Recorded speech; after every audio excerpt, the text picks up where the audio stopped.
Good morning students. Last lecture में हमने chapter 1 को फुल्ली कंप्लीट कर दिया था। आई होप सो उसमें कोई आपको डाउट नहीं हो। ओके, एंड जो होमवर्क दिया था, जो मैंने आपको नोट्स दिए, वो भी मैं उम्मीद करता हूँ कि आपने कंप्लीट कर लिए होंगे, इंक्लूडिंग द मैथ्स।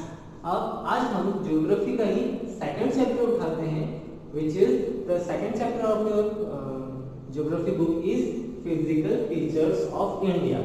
इसका भी मैं लेक्चर स्टार्ट होने से पहले आपको पीडीएफ सेंड कर दूंगा ताकि आपको एडवांस में इसका पीडीएफ मिल जाए। अब स्टार्ट करते हैं इस चैप्टर को। तो लास्ट चैप्टर में हमने ये पढ़ा कि India is a very vast country, मतलब इंडिया बहुत बड़ी कंट्री है।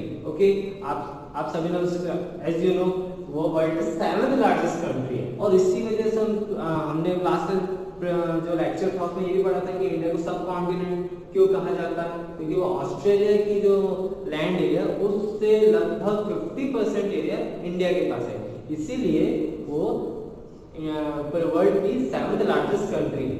अब सिंस इतनी बड़ी कंट्री है तो हो सकता तो हमारे यहाँ वेरियस फिजिकल फीचर्स हमारी कंट्री के अलग अलग है। फिजिकल फीचर्स मतलब कि वेरियस काइंड्स ऑफ लैंडफॉर्म्स, जैसे कि कहीं माउंटेन्स हैं तो कहीं प्लेट्यूज हैं तो कहीं बिल्कुल प्लेन एरिया है तो कहीं वैलीज हैं। तो ये सब जो डिफरेंट फीचर्स होते हैं इसको हम बोलते हैं physical features of a country. कौन कौन से various kinds of physical features होते हैं रिगार्डिंग टू द लैंड किस टाइप का टोपोग्राफी है, वहाँ पे माउंटेन्स ज़्यादा है, रिवर्स ज़्यादा है, मतलब फिजिकल फीचर्स में कौन कौन सी चीजें आ जाएंगी आपकी, mountains, reverse, plain areas, plateaus, valleys, ये सारी फीचर्स को हम बोलते हैं physical features of a country. तो इस चैप्टर में हम हमारे इंडिया के फिजिकल फीचर्स के बारे में पढ़ेंगे कि यहाँ पे क्या कौन कौन सी चीजें हैं। वैसे सबसे पहला टॉपिक जो हम इसमें पढ़ेंगे वो हम पढ़ेंगे कि कौन कौन से various kinds of physical features है। तो उसी में जो मैं आपको चैप्टर स्टार्ट कर देता हूँ। You have already learned earlier that India is a very vast country with varied landforms. What kind of terrain do you live in? तो यहाँ पे आपसे क्वेश्चन पूछा गया है कि आप कौन से टेरेन पे रह रहे हैं, यानी कि आपके यहाँ की टोपोग्राफी कैसी, यहाँ का लैंड का जो वो लैंड है वो किस टाइप का है, आपको बता सकता है। बिल्कुल आप व्हाट्सएप पे आप जब भी आएंगे तो आप अपना आंसर जरूर दीजिएगा। Next, in contrast, if you live in a hilly region, the rugged terrain and with mountain and valleys are common features. अब चैप्टर में अगर आगे बढ़ते हैं तो ये क्या बोल रहे हैं, अगर आप माउंटेनियस एरिया में रहेंगे तो वहाँ पे आपको किस टाइप का आपको लैंड मिलेगा और जो टेरेन मिलेगा वो काफी रस्ड रहेगा, मतलब कि काफी ऊपर नीचे है ना, पूरा एक प्लेन एरिया नहीं रहेगा। विद माउंटेन्स एंड वैलीज, आप माउंटेन्स आप सभी जानते हैं, वैलीज में बता देता हूँ कि जब दो माउंटेन्स होते हैं, ओके, तो दो माउंटेन्स आपस में, जैसे दो माउंटेन्स है तो ये वाला पोर्शन है ना, इसको हम बोलते हैं वैलीज। तो वहां पे तो माउंटेनियस एरिया रहेंगे तो आपको वहां पे माउंटेन्स भी मिलेंगे एज वेल एज वैलीज भी मिलेंगे। ओके, तो in our country practically all the major physical features of the country. पिछले चैप्टर में हमने पढ़ा था कि इंडिया का बहुत ही स्ट्रेटेजिक लोकेशन है कि वो वेस्ट एशिया के साथ भी ट्रेड कर सकता है, अफ्रीकन कंट्रीज के साथ भी ट्रेड कर सकता है, ईस्ट एशिया में भी ट्रेड कर सकता है by the sea route, as well Australia में ट्रेड कर सकता है। और जब हमने वो पढ़ा था कि जो यूरोप भी ट्रेड कर सकता है। ओके, तो एक तरह की बहुत अच्छी स्ट्रेटेजिक लोकेशन थी ट्रेडिंग करने के लिए। ठीक वैसे ही हमारी कंट्री में एक और बहुत अच्छी जो चीज थी कि हमारी कंट्री में all the types of physical features मौजूद है, जैसे कि mountains, plains, desert, plateaus and islands. Okay, mountains भी यहाँ पे हैं, हमारा जो नॉर्दर्न पार्ट जो है हिमालय से, वहाँ पे माउंटेन्स से माउंटेन्स आपको मिलेंगे। फिर आते हैं प्लेन्स में, जो हमारे नॉर्दर्न प्लेन्स जो रिवर गंगा के पार जो किनारों के जो सिटीज हैं, जो स्टेट्स हैं, वो लोग प्लेन एरिया में आते हैं। फिर आता है डेजर्ट एरिया, राजस्थान साइड जाता है in the western part of our India. Plateaus जो होता है central part and the peninsular plateaus, जो आप डेक्कन प्लेटू पढ़ेंगे उसको छोटा नागपुर प्लेटू जो पढ़ेंगे प्लेटूज। अब जो नेक्स्ट है प्लेटो। आई होप सो आपको प्लेटो के बारे में पता हो, पर फिर भी अगर नहीं पता तो मैं बोल देता हूँ एक high elevated area with flat top. Simple सी डेफिनेशन है, a high elevated area with flat top. जो टॉप होता है वो बिल्कुल फ्लैट होता है, इसको हम बोलते हैं प्लेटो। इसका एक और नाम है टेबल लैंड। ओके, इसको प्लेटो भी बोलते हैं और टेबल लैंड भी बोलते हैं। ठीक है, तो इंडिया में ये भी प्रेजेंट है, that is the our central plateau and as well as the peninsular plateau. जो नेक्स्ट हम पढ़ेंगे आइलैंड्स। आइलैंड्स हमने पिछले चैप्टर में हमने Lakshadweep islands as well as Andaman and Nicobar islands के बारे में भी पढ़ा था। अब हम आगे बढ़ते हैं। The land of India displays a great physical variation. Geologically, the peninsular plateau constitutes one of the ancient land masses on the Earth's surface. It was supposed to be one of the most stable land blocks. अब इसमें जो सबसे पुराना जो landform है या फिर जो सबसे जियोलॉजिकली, अगर जियोलॉजी मतलब the part of science which deals with the structure of the earth. Earth का स्ट्रक्चर कैसे बना है, जियोलॉजिस्ट ये स्टडी करते हैं, वेरियस काइंड्स ऑफ रॉक्स की स्टडी करते हैं। तो जियोलॉजिकली ये बताता है कि पेनिनसुलर प्लेटो सबसे पुराना लैंडमास एरिया है जो कि स्टेबल रॉक्स के ऊपर टिका हुआ है। Whereas the Himalayas जो है वो सबसे new, I think the new landmass area में आते हैं। The Himalayas and the northern plains are the most recent landforms. जैसे कि मैंने आपको बोला कि वो थोड़ी देर पहले बोला कि जो हिमालयस है वो न्यू लैंडफॉर्म्स के तौर पर जियोलॉजिकली जाने जाते हैं। From the viewpoint of geology, Himalayan mountains form an unstable zone.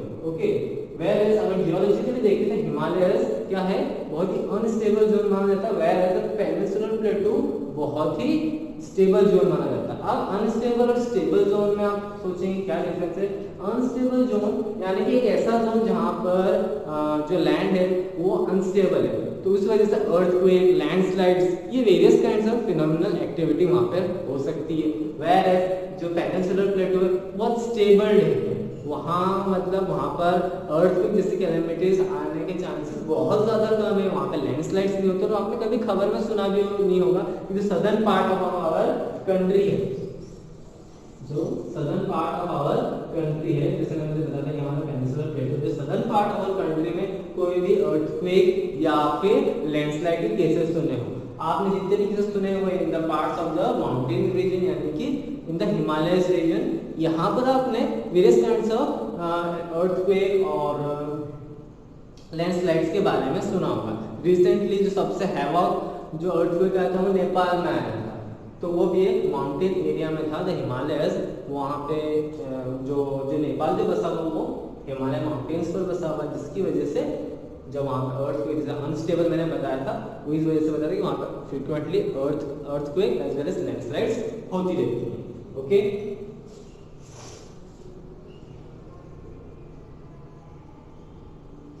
the whole mountain system of Himalaya represents a very useful topography with high peaks, deep valley and fast flowing rivers। अब अगर Himalaya mountains के बारे में अगर हम पढ़े तो हमें किस बारे में पता चलता है कि वहाँ की बहुत जो माउंटेन पीक्स है बहुत ऊंची है, मतलब बहुत हाई माउंटेन पीक्स है, एज वेल एज वैलीज है। वहाँ पे वैलीज में थोड़ी देर पहले एक्सप्लेन किया, साथ ही साथ वहाँ पर रिवर से फ्लो करती है। सेम उसका रीजन ये है कि हिमालयन माउंटेन्स है वो कवर्ड है किससे, स्नो से। वहाँ पे बहुत सारे ग्लेशियर्स हैं जिसकी वजह से वहाँ पे न्यू रिवर्स फ्लो होती है, जैसे कि गंगोत्री रिवर। जो आपने जो रिवर गंगा सुनी है तो वहाँ जो स्टार्टिंग ओरिजिन पॉइंट कहाँ होता है, सब गंगोत्री में से। तो वो कहाँ से स्टार्ट होती है, इन हिमालय माउंटेन्स से।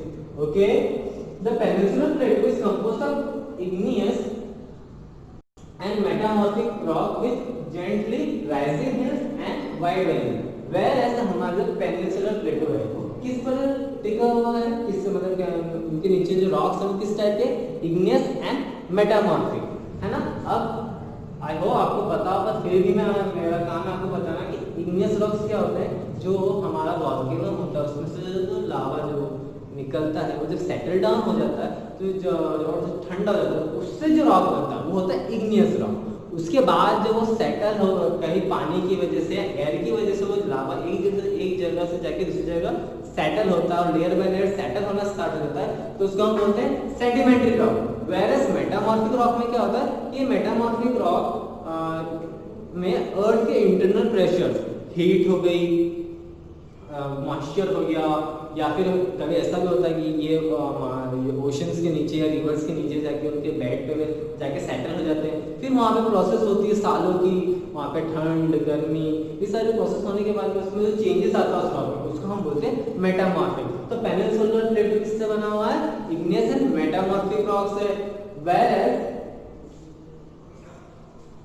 जो हमारे नॉर्दर्न प्लेट्स है वो किस तरह की एलुवियल डिपॉजिट्स है ना, वेरियस जो एलुवियल सॉइल है उसके डिपॉजिट्स जो कि रिवर्स से जो रॉक्स के जो छोटे छोटे टुकड़े होते हैं, स्मॉल पार्टिकल्स होते हैं, वो इन किनारों पर आके सेटल हो जाते हैं।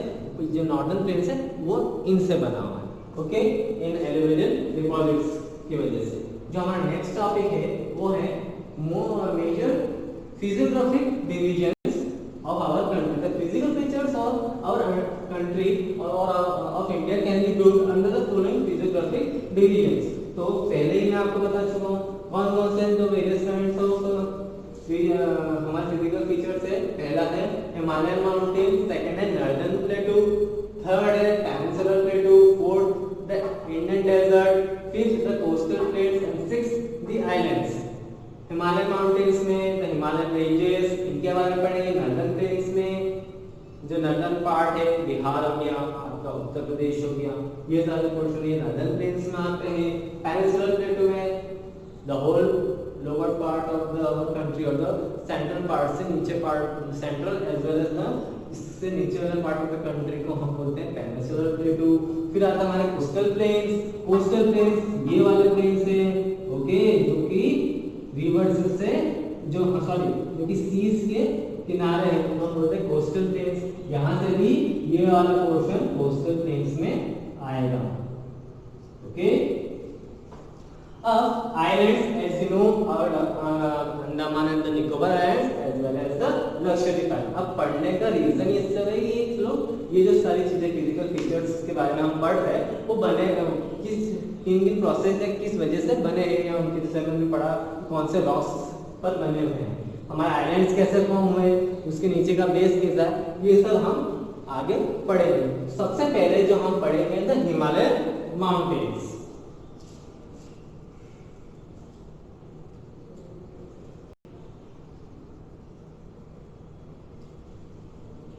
The Himalayas, geologically young, structurally old mountains stretch over the northern borders of our India. These mountain ranges runs in west to east direction।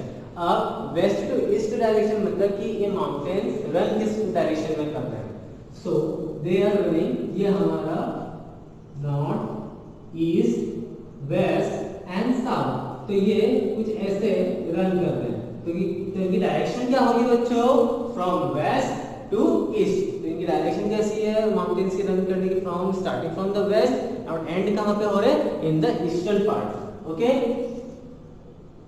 From the Indus to the Brahmaputra. इसके लिए मैं आपको मैप दिखा देता हूँ जिसमें थोड़ा और क्लियर हो जाएगा, ओके। ये हमारा हिमालय माउंटेन्स या हिमालय का पूरा मैप है। तो यहाँ पे देखिए इंडस से स्टार्ट हो रहा है, फिर ये रन पूरा कर रहा है हमारे नॉर्दर्न पार्ट से लेके to the eastern part as well as on the north eastern part as well, okay. इसमें हम और आगे अच्छे से पढ़ेंगे कहाँ क्या है, okay.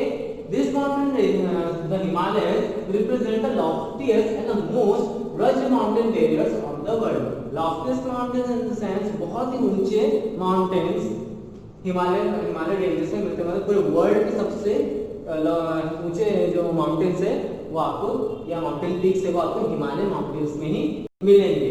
They form an arc which covers a distance of about 2400 kilometre, okay. अब इनकी टोटल विड्थ कितनी है, 2400 kilometre, whereas the width ranges from 400 kilometre to 150 kilometre in Arunachal, 400 kilometre in Kashmir and 150 kilometre in Arunachal Pradesh.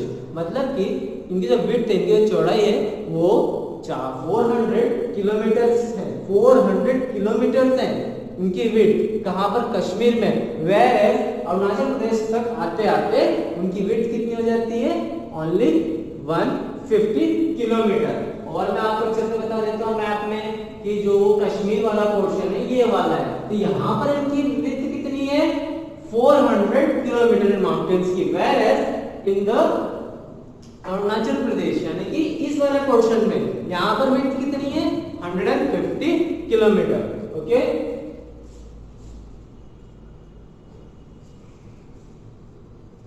the altitudinal variation are greater in eastern half than those in the western half। जैसे जैसे eastern half में आते जाएंगे, जैसे जैसे eastern half में आप आते जाएंगे तो वहां पे क्या होगा? जो एल्टीट्यूड है, एल्टीट्यूड मतलब कि the height of the mountain peaks, वो ईस्टर्न पार्ट में ज्यादा है, whereas द वेस्टर्न पार्ट में इसकी हाइट कम है। Western part of western half में इनकी हाइट कम होती जाती है, whereas ईस्टर्न पार्ट में इनकी हाइट बढ़ती जाती है। The Himalaya consist of 3 parallel ranges in the longitudinal extent.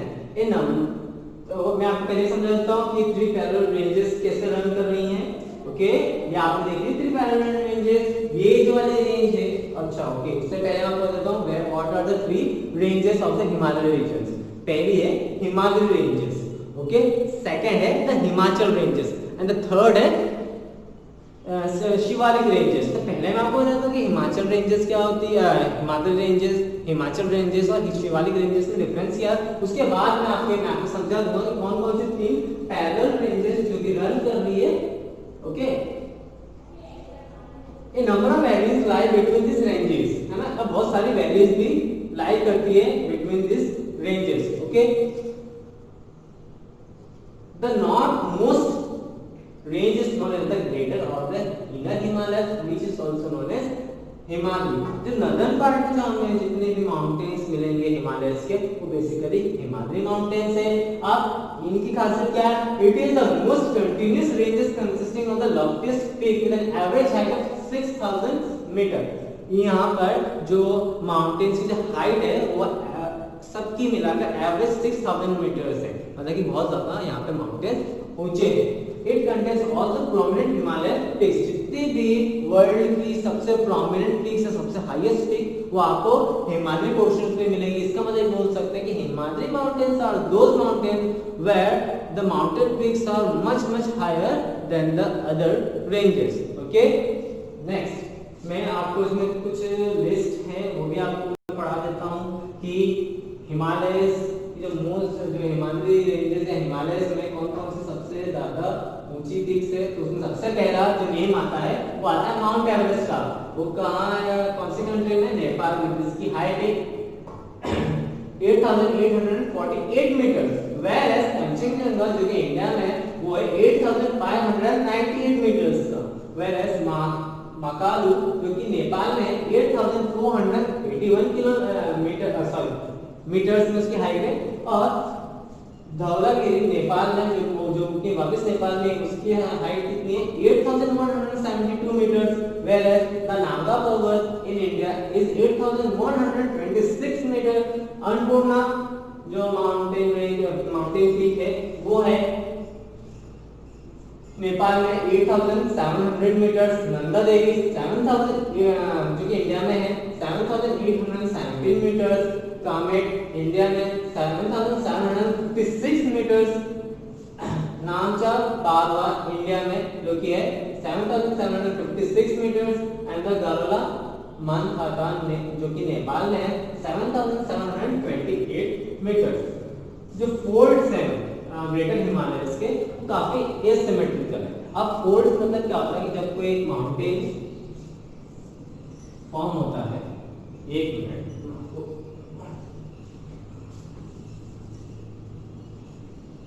ये माउंटेन्स जब ये फॉर्म करते हैं तो ये लेयर बाय लेयर ऐसे फॉर्म करते हैं। इसको हम क्या बोलते हैं? इस प्रोसेस, इसको जो आप ये लाइन देख रहे हैं, इसको हम बोलते हैं फोल्ड्स। तो ये माउंटेन्स के जो फोल्ड्स है ना काफी एसिमेट्रिकल है हमारे माउंटेन्स के। The core of this part of Himalaya is composed of the granite. अब ये माउंटेन्स किससे बने हैं? ग्रेनाइट से। क्यों बता सकता है granite is which form of rock? It's basically igneous form of rock, है ना, इग्नियस फॉर्म ऑफ रॉक है granite. It is perennially snowbound and a number of glaciers descend from this range. Basically जो Himalaya mountains है वो snow से घिरे हुए हैं और काफी सारे जो रिवर्स है जो कि यहाँ से ओरिजिनेट होती है, मीन्स काफी सारे यहाँ मतलब बेसिकली दे आर ग्लेशियर जहाँ से बहुत सारे रिवर्स ओरिजिन स्टार्ट होती है, फिर ओरिजिन उनका ओरिजिन यहीं से है। Okay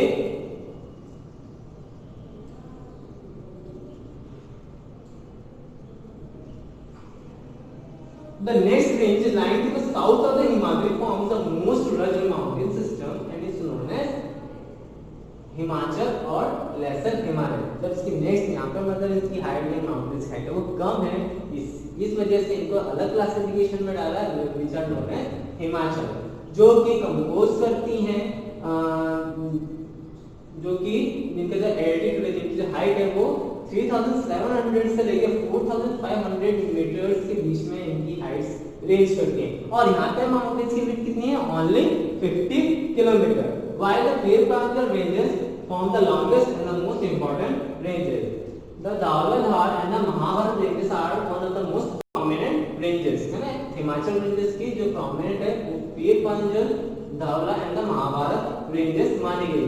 The range consists of the famous valley of Kashmir, the Kangra and the Kullu Valley in Himachal Pradesh. This region is well known for its hill station.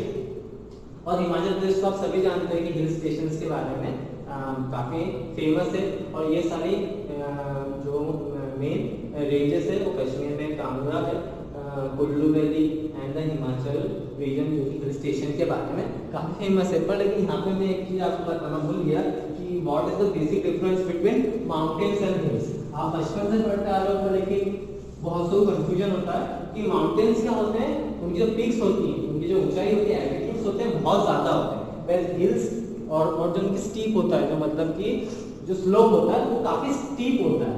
Steep मतलब कुछ बिल्कुल जैसे हम बोलते हैं बिल्कुल खड़ा है, जो स्लोप है बिल्कुल खड़ा है, वेयर एज द हिल्स के जो रहते हैं ना उनकी स्टीप जो होता है वो थोड़ा कम होता है, एज वेल एज उनकी हाइट भी कम होती है, इसलिए they are known as hills and mountains. I hope आप सबको पता होगा कि माउंटेन्स और हिल्स में क्या डिफरेंस है। अब नेक्स्ट जो हम पढ़ेंगे वो हम पढ़ेंगे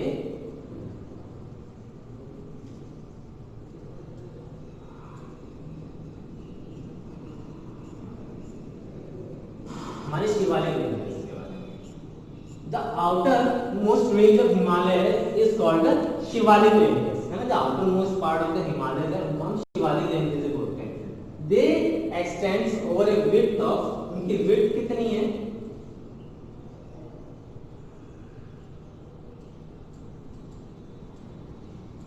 उनकी जो विड्थ है शिवालिक रेंजेस की विड्थ है 10 to 50 किलोमीटर। उनकी जो चौड़ाई है माउंटेन्स की वो कितनी है? ओनली 10 to 15 किलोमीटर है, वेयरएज उनकी हाइट कितनी रेंज करती है? Only 900 to 1100 metres. This ranges are composed of unconsolidated sediments brought down by the rivers और द मेन हिमालय रेंजेस। अब ये इस माउंटेन्स का फॉर्मेशन कैसे हुआ कि जो मैंने आपको बताया था कि हिमालय माउंटेन्स से रिवर्स फ्लो होती है, ओरिजिन होती है, तो उसमें साथ कुछ रॉक्स है, पार्टिकल्स हैं, ये सब लेके चलती हैं। तो ये कहीं जो इनके पार्टिकल्स थे वो कहीं जगह सेटल होगा और फिर उनसे फॉर्मेशन हुआ किसका? द शिवालिक रेंजेस का। Okay, this valleys are covered with thick gravel and alluvium. ये वैली में छोटे छोटे पत्थरों से और एलुवियम से ये जो वैलीज है ये भरी हुई है। Okay, the longitudinal valley lying between lesser Himalayas and Shivalik are known as dunes. जो लॉन्गिट्यूडनल वैलीज हैं जो कि हिमालय एंड शिवालिक के बीच में उनको ड्यून्स के नाम से जाना जाता है, जैसे कि Dehradun, Kotli Dun and Patli Dun are some of the well known dunes in this region. Besides the longitudinal divisions, Himalaya has been divided on the basis of regions from west to east. हालांकि अभी हमने इनके क्लासिफिकेशन पढ़ेगी, there are three types of Himalaya which are classified: the Himadri, the Himachal and the Shivalik. आगे बढ़ने से पहले मैं आपको वो रेंजेस आपको समझा देता हूँ बाय मैप कि कौन सी हिमालयी रेंजेस है, कौन सी शिवालिक रेंजेस है। वैसे तो आप लोग समझदार हैं, तो मैं आई होप कि आप लोग देख लोगे, पर फिर भी मैं समझा देता हूँ।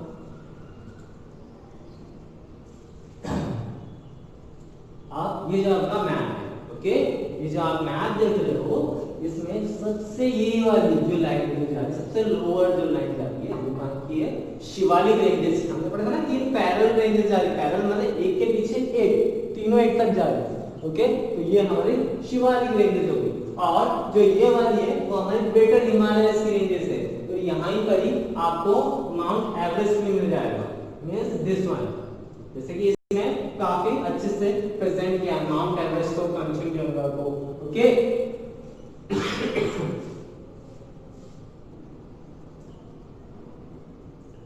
और कोई भी डाउट आपको मैप से रिलेटेड तो बिल्कुल आप पूछ सकते हैं।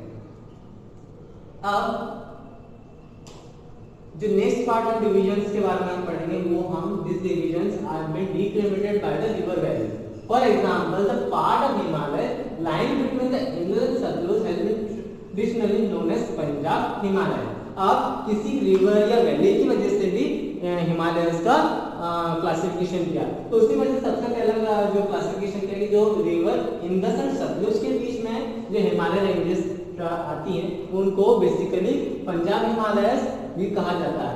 But it is also known as the regional as Kashmir and Himachal Himalaya from west to east respectively. और किसी रीजन की वजह से कश्मीर में भी हिमालय है, तो वहां पर भी कश्मीर के नाम से जाना जाता है। हिमाचल में जैसे मैंने आपको बताया था कि हिमाचल पोर्शन है, तो वो जो स्टेट है उसका नाम भी हिमाचल इसी वजह से पड़ा है, उस रीजन की वजह से पड़ा है, उस माउंटेन रेंजेस की वजह से पड़ा है Himachal. The part of the Himalayas lying between Satluj and Kali river is known as Common Himalaya. Common Himalaya. Sutlej और काली रिवर के बीच में जो हिमालय रेंजेस है उनको कमॉन हिमालय के नाम से भी जाना जाता है। The Kali and the Teesta river limited the Nepal Himalaya. और नेपाल हिमालय को रिवर्स के अकॉर्डिंग कैसे क्लासिफाई करते हैं, जो कि हमारी काली रिवर और तीस्ता रिवर से वहां पर जितने भी हिमालय माउंटेन रेंजेस हैं उनको हम नेपाल हिमालय भी बोलते हैं, okay. And the part like between Teesta and Dihang rivers is also known as Assam Himalaya. Assam जो कि नॉर्थ ईस्टर्न पार्ट में है, तो वहां पे कौन सी रिवर्स फ्लो कर रही हैं, वहां पे तीस्ता एंड द दियांग रिवर्स, जो कि आसाम हिमालयस को क्लासिफाई करती हैं। हम उनको आसाम हिमालयस के नाम से भी जानते हैं। There are regional name also in this broad, और वहां के कुछ रीजनल नेम्स भी हैं, ओके, जो कि दिए जाते हैं डिफरेंट रीजन्स में, उनके कुछ रीजनल नेम भी होते हैं। The Brahmaputra marks the easternmost boundary of the Himalaya. Brahmaputra river most prominent rivers हमारे इंडिया की, वो मार्क करती है सबसे ईस्टर्न मोस्ट बाउंड्री हिमालयस की। Beyond the Dihang, beyond the Himalaya. Next, जैसे the beyond the Dihang and the gorge, the Himalayas being sharply to the south and spread along the eastern boundary of India, they are also known as Purvanchal or the eastern hills on the mountains.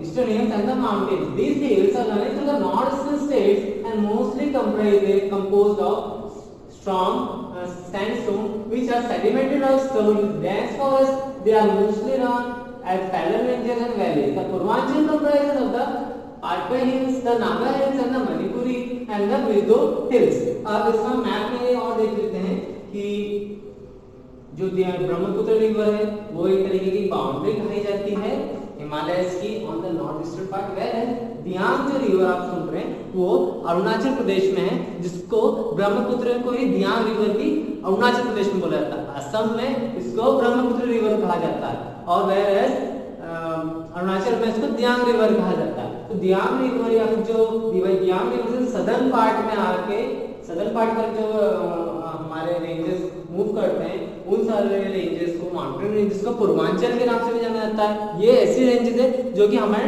North eastern part of the country में run करती है। यहाँ पर Manipuri hills, मतलब Manipur reason में जो hills हैं उनको मणिपुरी हिल्स, वेयर है मिजो हिल्स जो मिजोरम में रन कर रहे हैं उनको मिजो हिल्स के नाम से भी जाना जाता है। आई होप आपको समझ में आ गया कि आपको आ गया होगा कि ये जो पूरा पोर्शन है ये पूरा हिमालय रेंजेस है जो कि यहाँ तक पूरे यहाँ तक